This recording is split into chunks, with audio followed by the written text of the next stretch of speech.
Welcome to the Review Journal Sports Betting Spotlight on the Denver Broncos, part of our 32 for 32 series of NFL team previews. We're here at the Wynn Las Vegas Sportsbook on the Strip with handicapper Kelly Stewart at Kelly in Vegas and Wynn Las Vegas Sportsbook Director Johnny Avello. Thanks for joining me, guys.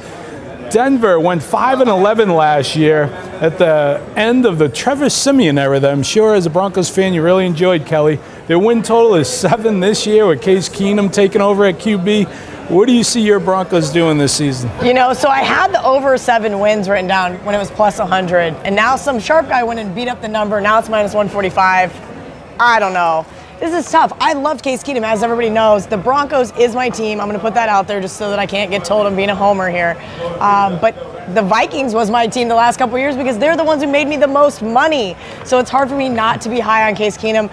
Everything coming out of training camp sounds great, but he also doesn't have that stout Vikings defense. Denver's defense has not been good since they won a Super Bowl, and that's what really concerns me here.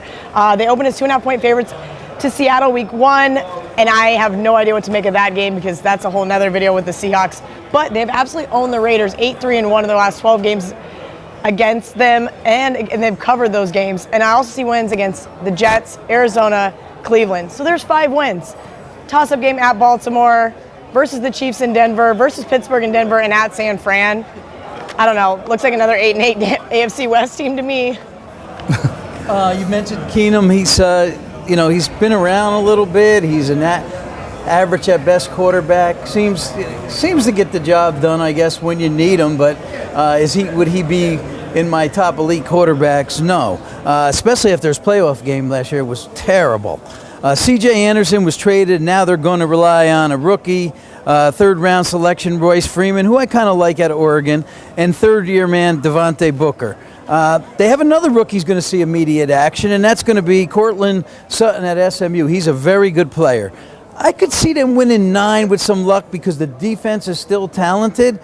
I got to go over to 7. I mean, I just think they're better than a 7. So if I think they might have a chance at 9, then over's the play for me. I agree, Johnny, that Keenum's not an elite quarterback, but I think he's a huge upgrade over Siemian and Paxton Lynch and all the other quarterbacks they've had in recent years. And they had a minus 17 turnover margin last year. The only team worse than that was the Browns. I see them turning that around just based on the additions of Keenum and Bradley Chubb, the big pass rusher they got in the draft, should help change that. I see Chubb and Von Miller forming a really good pass rush duo there, and Keenum will revive that offense that still has Demaryius Thomas and Emmanuel Sanders.